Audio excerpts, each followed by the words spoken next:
This channel does not promote any violent, harmful, or illegal activities. All content provided by this channel is meant for an educational purpose only. মুখ্যমন্ত্রী কেন্দ্রের কাছে টাকা চাইলেন, তবে ঘুরপথে। বুঝে গেলাম আমরা, এটা পরিষ্কার। সরাসরি চাইলেন না কেন? প্রত্যাখ্যাত হওয়ার আশঙ্কায় কি? আসলে জুলাই মাসে বন্যায় ভাসছিল অসম, উত্তরাখণ্ড, হিমাচল প্রদেশ, সিকিম, বিহার আর আমাদের রাজ্যের উত্তরাংশ। এবার তা সত্ত্বেও বাকিদের জন্য টাকা বরাদ্দ হয়েছে, বাংলার জন্য কোনো অর্থ বরাদ্দ হয়নি। বাংলাকে বাদ দিয়ে বাকি রাজ্যগুলোকে টাকা দিয়েছিল কেন্দ্র।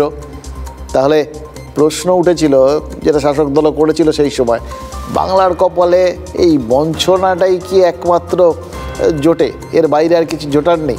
নাকি কেন্দ্রের মাথায় ঢুকে গেছে যে বাংলায় কোনো খাতে টাকা দিলেই তার আর হিসেব পাওয়া যাবে না, টাকার কোনো হিসেব নাই, টাকা দেওয়া বৃথা তাই?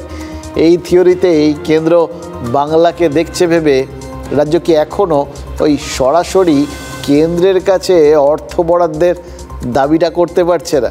সরকার টাকা দিচ্ছে না বলে প্রচার করছে, আর কেন্দ্রীয় সরকার যে খেপে খেপে বিপুল পরিমাণ টাকা দিয়ে যাচ্ছে সেটা তো প্রচার করে না। এর আগেও 100 দিনের কাজের টাকা 3 বার পেয়েছে, কালকে পেয়েছে 190 কোটি টাকা আবাস যোজনা, যে যোজনা নিয়ে প্রচুর দুর্নীতির অভিযোগ আছে। গঙ্গা ড্রেজিং হয়, পার্লামেন্টে আলোচনা হয়। ন্যাশনাল ওয়াটারওয়েজ 1, যেখানে দাঁড়িয়ে ফরাক্কা থেকে বঙ্গোপসাগর পর্যন্ত 2 মিটার নাব্যতা রাখার জন্য ক্যাপিটাল ড্রেজিং হবে সেন্ট্রাল গভর্নমেন্টের দ্বারা। লুট হচ্ছে টাকা। কর্মণ্যে বাধিকারস্তে মা ফলেষু কদাচন। কাজ করে যাও, শুধু কাজ করো, ফলের আশা করো না। কাজেই তোমার অধিকার, ফলে নয়। গীতায় শ্রীকৃষ্ণ অর্জুনকেই উপদেশটা দিয়েছিলেন। কেন দিয়েছিলেন? উপলক্ষটা অন্য ছিল। যুদ্ধে আত্মীয় স্বজনদের বিরুদ্ধে অস্ত্র ধারণে কিছুতেই রাজি হচ্ছিলেন না অর্জুন। তখন শ্রীকৃষ্ণ তাকে মোটিভেট করেছিলেন আর কি, ওই পেপটক বলে না, সেরকম তাকে কোথাও গিয়ে বলে ঠলে বুঝিয়েছিলেন যে ধর্মযুদ্ধ করাটা সেটা ক্ষত্রিয়ের কর্তব্য। সুতরাং অর্জুন ধর্মযুদ্ধটা করুক, কে বাঁচবে কে মরবে ওসব পূর্ব নির্ধারিত। এবার রাজনীতিকদের কথা শুনলে মনে হয় রাজায় রাজায় যুদ্ধ হলে যে উলুখাগড়া মরবে, এটা তো সত্যি পূর্ব নির্ধারিত ভবিতব্য।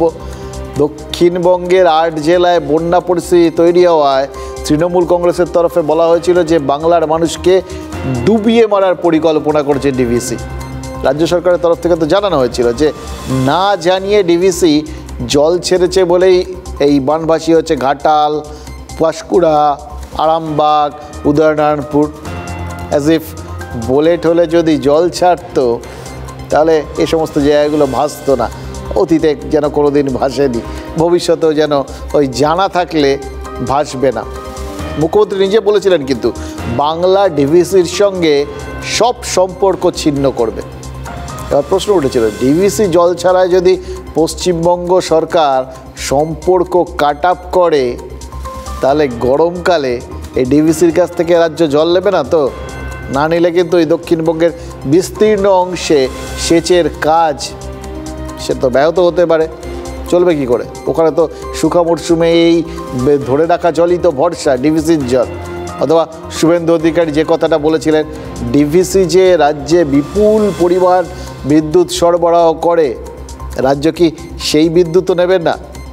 এবার দেখুন, উত্তরগুলো পাওয়া যায়নি, প্রশ্নগুলো খুব কঠিন আর কি। কিন্তু ডিভিসির সঙ্গে রিলেশন কাট আপ মানে কি সেটা কাল কিন্তু বুঝিয়ে দিয়েছেন মুখ্যমন্ত্রী মমতা বন্দ্যোপাধ্যায়। কাল প্রধানমন্ত্রীকে চিঠি লিখে জানিয়েছেন, এই নিয়ে বোধহয় দ্বিতীয় চিঠি, যে ডিভিসির কোর কমিটিতে রাজ্যের যে 2 জন প্রতিনিধি ছিলেন রাজ্য তাদের প্রত্যাহার করে নিচ্ছে। অর্থাৎ ডিভিসিতে এখন থেকে রাজ্যের আর কোনো প্রতিনিধি থাকবে না, নেই।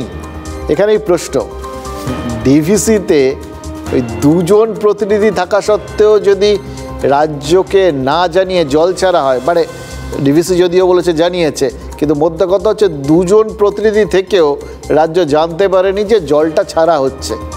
এবার রাজ্য যদি প্রতিনিধিটা প্রত্যাহারই করে নেয় তখন তো আরও কোনো খবর পাওয়া যাবে না। কী হবে তখন? দেখুন, আসলে সবার মনে হচ্ছে কি জানেন তো, এই ডিভিসির সাথে না অন্য একটা জায়গায় কোথাও একটা রেষারেষি চলছে আমাদের রাজ্যে।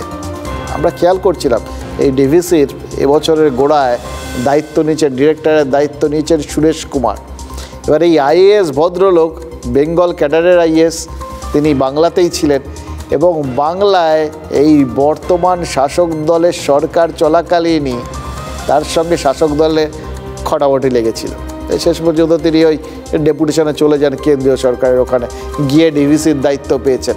মানে এইখান থেকে তিনি স্বেচ্ছায় চলে গেছেন, সরকারের সাথে বনিবনা হচ্ছিল না বলে। এবার তার সঙ্গে কোনো কি ব্যক্তিগত ইকুয়েশনও এক্ষেত্রে কাজ করেছে রাজ্যে?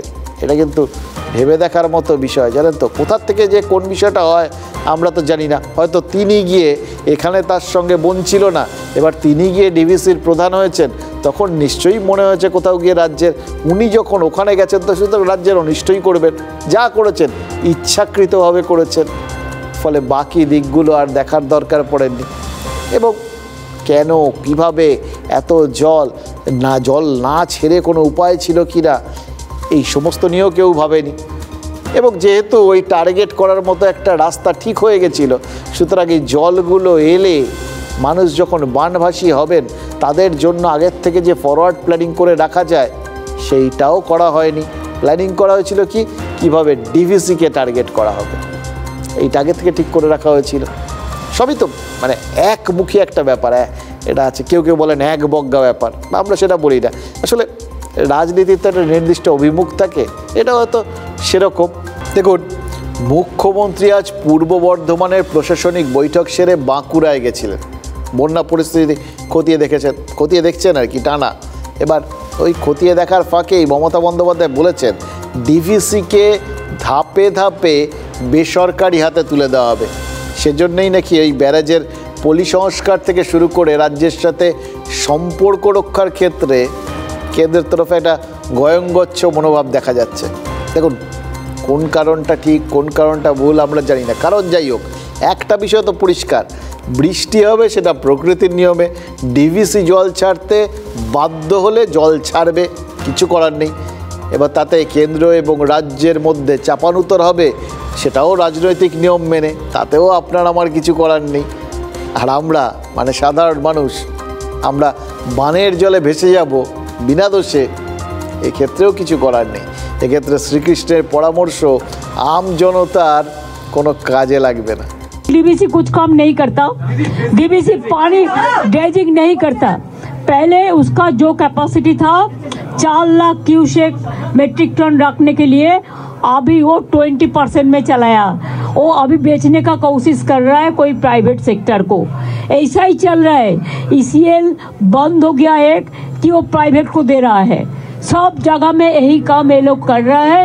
উনি নিজে ডিপিএল কে কেন রাজ্য সরকার দিয়ে দিয়েছে প্রাইভেট সেক্টরকে, ওই দুর্গাপুরেই ডিপিসিএলকে। আর হঠাৎ উনি বামপন্থী হওয়ার চেষ্টা করছেন, উনি তো নিজেই সব প্রাইভেট করার চেষ্টা করেছেন। সেন্ট্রাল গভর্নমেন্ট ও স্টেট গভর্নমেন্ট সব, গঙ্গায় ড্রেজিং হয়, পার্লামেন্টে আলোচনা হয়, সব জায়গায় নদীগুলোকে শুকিয়ে সেই জমিগুলোকে বিক্রি করার ব্যবস্থা করছেন।